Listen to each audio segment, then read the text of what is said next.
ইউটার্নে দাঁড়ানো নিষেধ, আপনারা জানেন। সেনাবাহিনী মারতেছে ওইখানে, ওই যে অলরেডি চলে যাইতেছে সামনের ইউটার্নে। 3 জন সেনাবাহিনী 2 জন বাইকারে মারছে শুধু দাঁড়ানোর লাইগা। হ্যাঁ হ্যাঁ, এটা এখানে দাঁড়ানো নিষেধ, জানেন না আপনারা? এখানে দাঁড়া পুরো নিষেধ।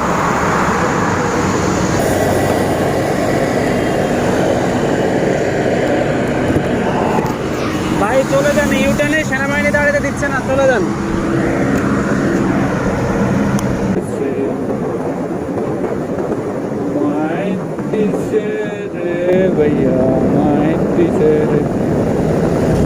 সেনাবাহিনী কর দিছে রে। রাতের বেলা ওরা খুব ভয়ঙ্কর ভাবে রূপ নেয়, এমন ভাবে টান দেয়, কোন দিকে টান দেয় আপনি বুঝতে পারবেন না। ঢাকা শহর আপনি রাতের বেলা বের হন ভাই, রাতের বেলা বের হইলে আপনি বুঝতে পারবেন।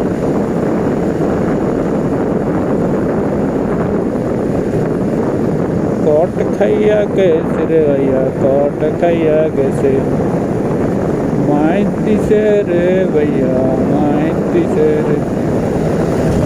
সেনাবাহিনী কট দিছে রে। সামনের একটা গাড়ি রে দাঁড়াইতে দেবে না রে ভাইয়া, দেবে না। সেনাবাহিনী দেখলাম পিছনে ইউটার্নগুলোতে যারা হচ্ছে দাঁড়াই শিখলে বা যারা দাঁড়াই থাকে তাদেরকে হচ্ছে ওইখানে দাঁড়াতে দিচ্ছে না। আমার মনে হয় টহলদারি সেনাবাহিনী যারা আছে তারা হচ্ছে এটা দেখতেছে,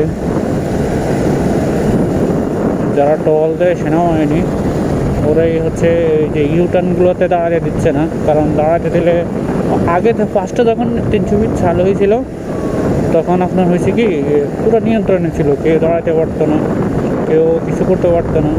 সেনাবাহিনী আইসা তারপরে হচ্ছে বা ওইখানে সিকিউরিটিতে থাকতো। বাট একটা জিনিস কি, আন্দোলনের পরে আমি কোনো সিকিউরিটি দেখিনি। আন্দোলনের পরে একটা সিকিউরিটি দেখিনি, বাট সব জানি খুব উদয় হয়ে গেছে। মাঝে দেখা যেত, বাট এখন দেখা যায় না। দেখলাম 2 জনকেও এখান থেকে কি করছে না করছে তা দেখিনি, বাট 2 জনকেও এখান থেকে চলে যেতে বলছে। আর একটু আগে আসলে আপনি দেখতে পারতেন, বাট দেখি নেই।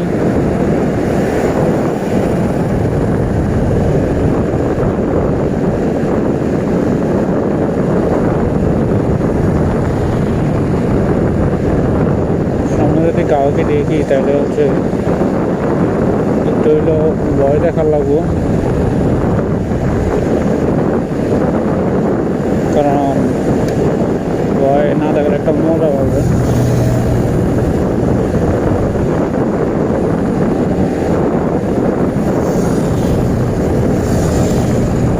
ওদেরকে আমি পিছনে দেখছিলাম, এখন তো দেখি না। সামনে আর একটা ইউটার্নও পাবো না নাকি খেলা, ওই যে ইউটার্ন ওইখানে এই যে ফোরবিটা ও করে মারছে, ও করে দাঁড় করাই যে ওই যে সামনে যে আমার গাড়িটা যাচ্ছে এটা।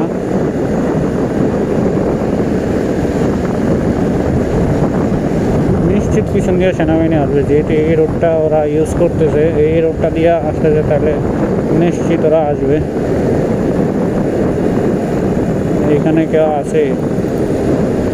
আচ্ছা।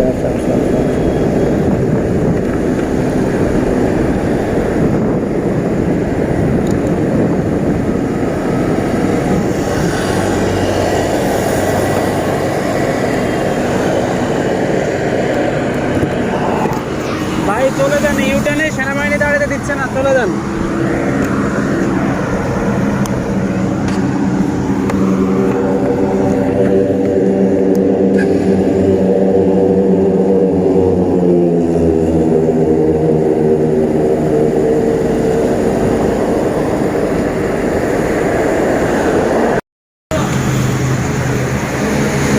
ভাই ওদেরকে বলেন তো, বলেন।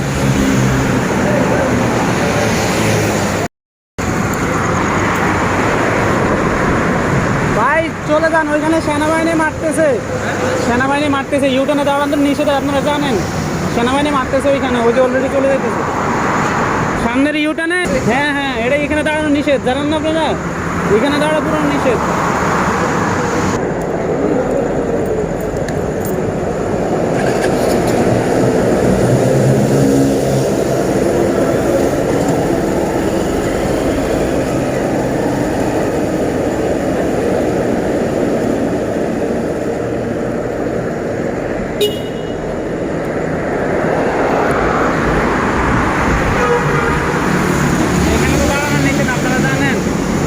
এই ইউটানে চলে যান ভাই, সেনাবাহিনী আসতেছে, গেছে ইউটানে, দুজনটা মারছে, দুই বাইকার মানে সবাই দাঁড় করা দেখবে, পরে মার খাইতে হইব ভাই, প্রচুর মারা মারছে। চলে যাবো আমরা? হ্যাঁ হ্যাঁ, চলে যান।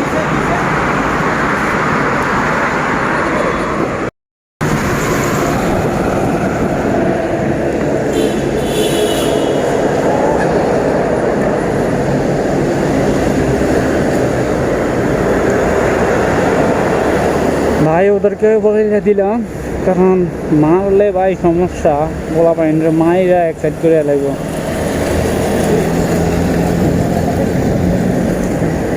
সব পুরা ক্লিয়ার, কোনো কথা নাই, অলরেডি পুরা ক্লিয়ার হয়ে গেছে, বাট মোবাইলটা সামনে থাকার কারণে তেমন কিছু দেখাতে পারলাম না।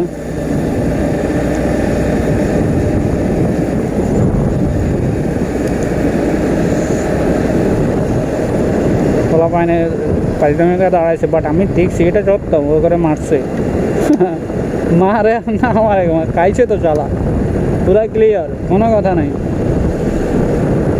গার্লফ্রেন্ড পিছনে দাঁড়ায় থাকবা, আমরা দাঁড়ায় থাকুন না, তোমরা দাঁড়ায় থাকবা, ও কোনো কথা নয়, ক্লিয়ার রোড, ইউটার্ন পুরো ক্লিয়ার, ওইখানে দাঁড়ায় দাঁড়ায় ছবি তোলা, গেছে ভাইয়া গেছে।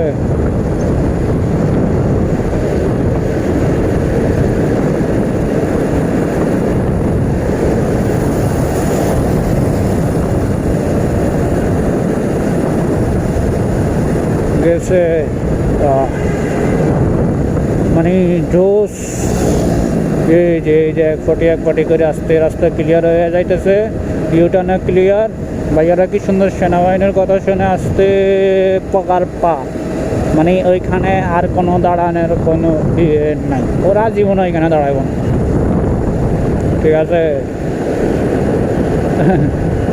মন ভয় পাইছে ভাইয়ারা, ঠিক আছে ঠিক আছে যাই গিয়া, ঠিক আছে ঠিক আছে ভাইয়া, thank you thank you thank you thank দিলে আলারবো, গার্লফ্রেন্ড হয়ে আইসো, ঢাকা মেট্রোপলিটন পুলিশ।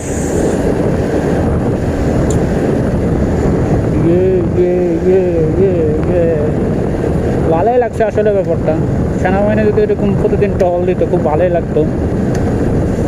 প্রতিদিন আমিও একটু ভাবে রে শালা এটা কি ছিল ভাই,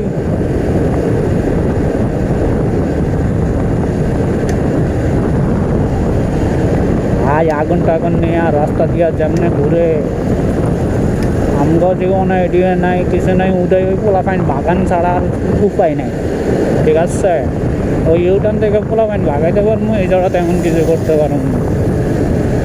কেউ গার্লফ্রেন্ড নিয়ে গেছে অনেক ইউটার্নে ঘুরতে, একটা মাইর দেওয়া দরকার ছিল রে ভাই, তা ওই জায়গা থেকে কাহিনিটা দেখতে পারলাম না। কাহিনিটা দেখতে হলে ভালোই লাগতো শালা, ধরো গার্লফ্রেন্ডের আর বয়ফ্রেন্ডের কানা ধরে বয়ে রাখতো ও ইউটার্নের মধ্যে, মানে কি কমু, এক্সাইটেড আর তেমন কিছু নেই, খুশি খুশি ক্যা খুশি ইয়ার। সেনাবাহিনী যদি গার্লফ্রেন্ড আর বয়ফ্রেন্ডরে হচ্ছে ওই ইউটার্নের মধ্যে দাঁড় করা রাখতো, এই শালা কি অ্যাকাউন্টটা করলাম রে, একটু দাঁড় করা রাখতো জীবনে, খুব খুশি হইতাম শালা। ধরো গার্লফ্রেন্ডের জুতা দিয়ে বয়ফ্রেন্ডের 3-4টা বাড়ি দিয়ে, এটা ও কি মজাটা লাগতো রে ভাই। যাক, আমরা মানবতার ভিডিওওয়ালা, মানবতার কাজ করছি, তো এতটুকুই। তো আজ পর্যন্ত এতটুকুই, সবাই ভালো থাকবেন, সুস্থ থাকবেন, আল্লাহ হাফিজ। যারা এখনও চ্যানেলটা সাবস্ক্রাইব করুন নাই তারা প্লিজ চ্যানেলটা সাবস্ক্রাইব করে দেবেন। সবাইকে আল্লাহ হাফিজ, ধন্যবাদ।